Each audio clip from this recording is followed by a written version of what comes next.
Hey guys, happy Monday. I hope everyone had a great weekend, is ready to get some working done all this week. Next weekend's Memorial Day weekend, so you'll have a little bit extra time off. I'm here for another read aloud.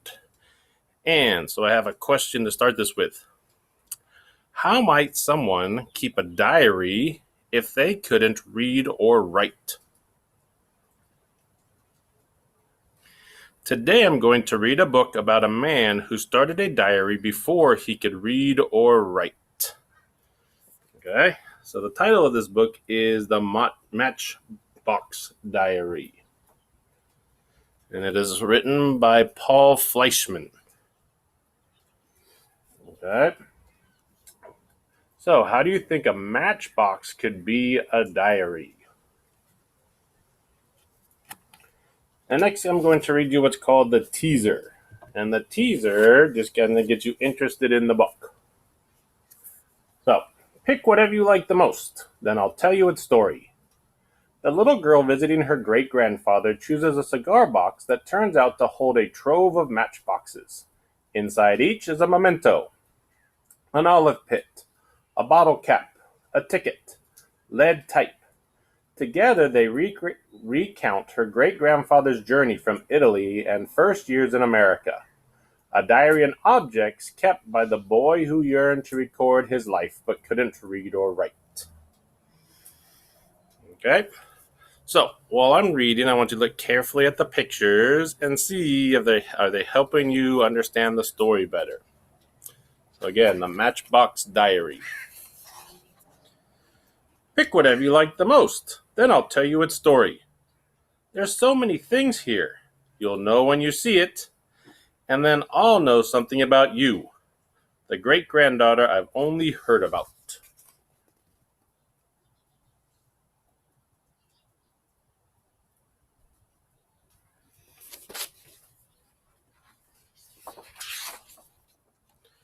So, you like boxes, just like me. You smoke cigars? No, me either. There's no cigars in it anyway. What's inside? Not just one story, but lots. What's in the little boxes? My diary.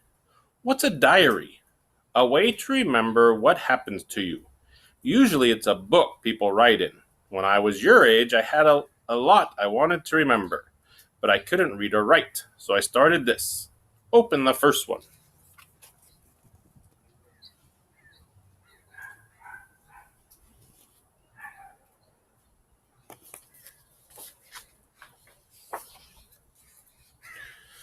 What is it? An olive pit. I put it in my palm, and I'm right back in Italy. That's where I grew up. Lots of olive trees there. Life was hard. The other reason I saved it. No floor in our house, just dirt. No heat in winter except the fire under the cooking pot. And sometimes not enough food. When I'd tell my mother I was hungry, she'd give me an olive pit to suck on. It helped.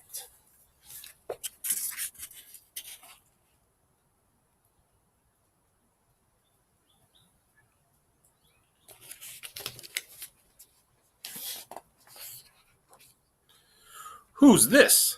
My father. He went to America to work. He sent money home. Lots of Italian men did.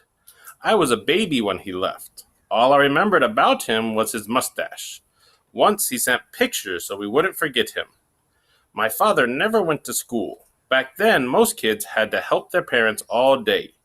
He had to get someone to write his letters home from America. When one came, we had a problem. 4 older sisters, my mother and me, none of us could read. We had to take it to the schoolmaster. He had a son older than me who could read and write.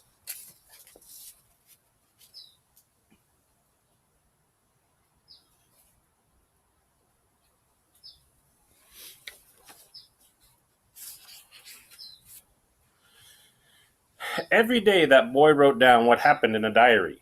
Every year he got a new one. Red leather, with a silk bookmark. I had no idea how to write, but I was wild to have my own diary. I want one too. That's my girl.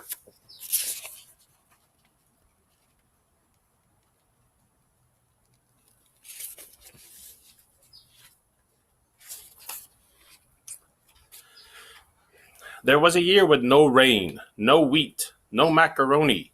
The schoolmaster wrote a letter to my father for us. We waited. A long time later, a letter came back with tickets to sail to America. When we left, my grandmother cried in the road, "You'll eat the food there and forget your home," over and over.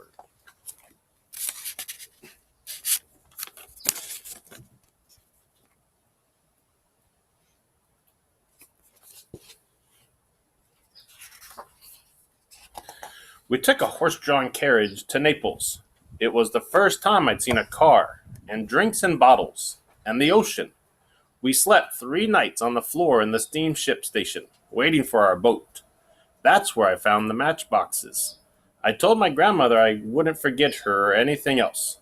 That's when I started the diary. So now think back to his first box. What was in that first box? And what was in the first box, and what did it remind the man of? Our ship left. We were in the bottom, where the motion was worse. People seasick, moaning. My sisters took me up on deck. "You like that hairpin?" When I found it, I looked up, and high above us were rich ladies in big hats on the upper decks. People said there was gold lying on the ground in America. I thought my mother and sisters would look like those women soon.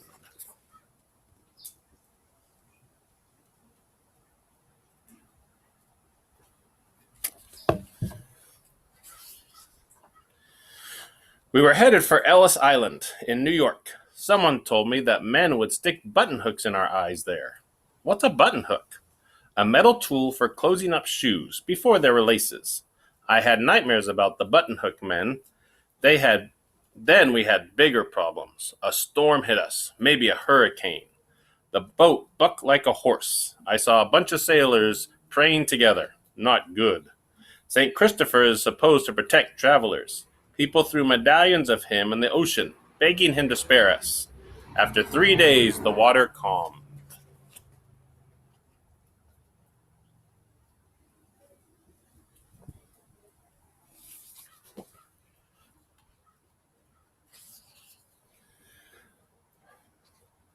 How long did it take you to fly across the country? 5 hours. That trip from Italy took 19 days. I know because I put a sunflower seed shell this box every morning. Then everyone was calling La Statua della Libertia. I ran up to the deck. There was New York. A boat came up to ours selling food. Our neighbors on the ship bought bananas and gave my family one. I bit into it and spat it out. I didn't know you're supposed to peel it.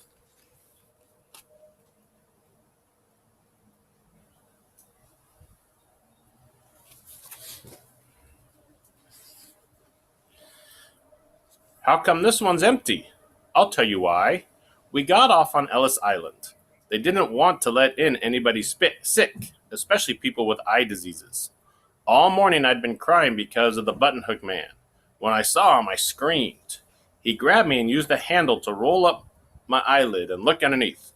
"Red," he said. "He can't come in." My mother fainted. My oldest sister found a doctor who spoke Italian and told him my eyes were red from crying. She gave me peppermint candies to calm me down. Later, a new doctor checked me using his finger. That one let me pass. I put a candy in the box. Then the next week, I ate it.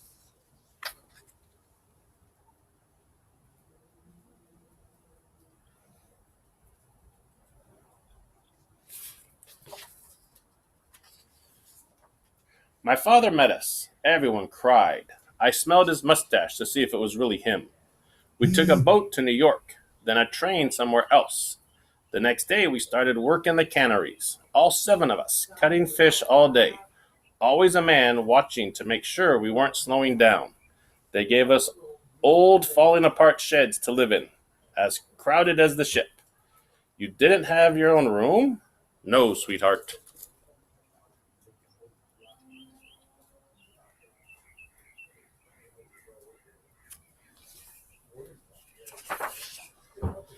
Canning fish, sorting peaches, shelling peas, then down to the south, peeling shrimp and opening oyster shells. Wherever there was work, we moved so often I could barely remember where I was or where I'd been.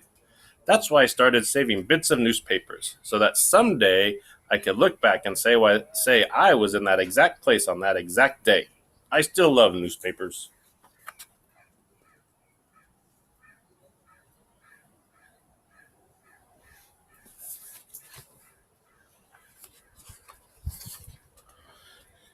Instead of jewels, my mother and sisters had fish scales on their arms. The strange thing was, when we walked down the street and maybe past a grocery, the same people who bought our cans of sardines wouldn't look at us.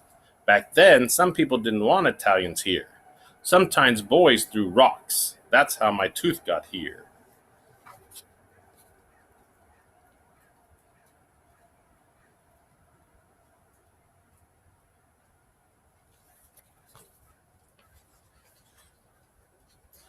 That's my favorite box. My first baseball game. I didn't understand it, why the men were running, but I was in heaven, not to be working and to sit by my father. Under the grandstands, I found more matchboxes. Then in a clump of grass, a quarter. That meant we could go again. To me, it seemed like one of the lumps of gold people said we'd find.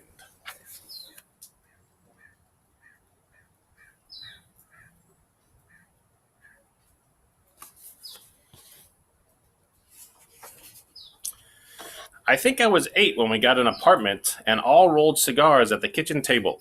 A few years later, we switched to shelling nuts for restaurants, day and night. Then my father got hired at a foundry in Pittsburgh, making railroad parts. My sister sewed in a factory. My mother told my father I should go to school. She'd seen me start staring at signs and circus posters, trying to understand. Sometimes I'd draw letters with a piece of coal. She wanted me to learn and teach my sisters. Big argument, days and weeks.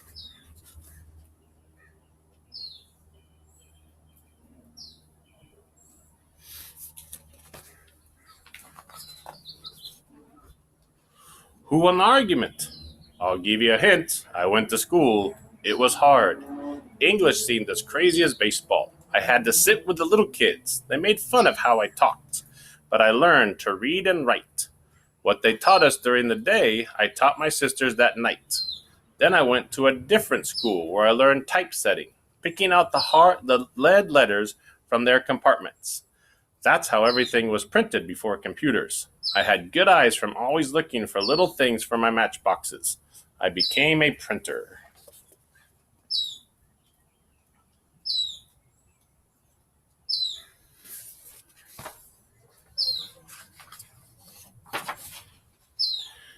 Did you stop the Matchbox Diary? In a way, I never did. After 30 years of printing, I opened a bookshop. Books are like newspapers. They show where you've been. Then I bought and sold antiques. Old things that people have had saved for years, filled with stories. Other people's diaries. I wish I could write a diary. Do you go to school yet? To kindergarten? Lucky girl, you'll be writing before you know it. Till then, I'll bet you're a good collector like me.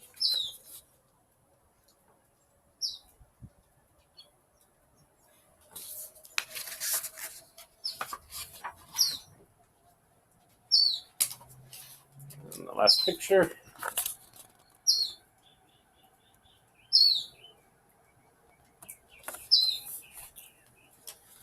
So, how were the pictures of the events from the present different from the pictures of events from the past? And the last question, how did the illustrations help you to understand the story? So, this is a great story about family. So you might want to talk to your family and see how some of your relatives got to where they are now, got to California, or maybe just the United States. It might be an interesting story like in this book. Have a great day. Have a great week. I will see you later. Bye.